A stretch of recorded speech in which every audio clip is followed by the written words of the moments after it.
اقلاده موديل كلش قديم، عليه عرض خاص. الاقلاده موديلها كلش قديم مالهن يسموه الباون، كانوا قبل الباون كلش ضخم وبيها لفظ جلاله كلمه الله.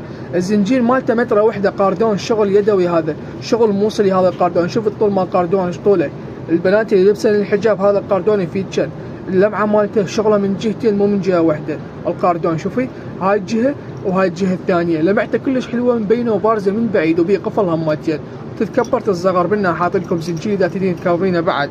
هذا البنات اللي لبسن الحجاب كلش يفيد شن هذا القاردون، وحتى اللي لبسن الحجاب هماتين الباون هذا كلش حلو. تريدين بس القاردون نبيع وتريدين بس الباون نبيع. الباون كلش ضخم، وقبل اهلنا كانوا ما يلبسون قلاده اذا مو هيك قلاده، خاصه الوحده من كانت تعرس.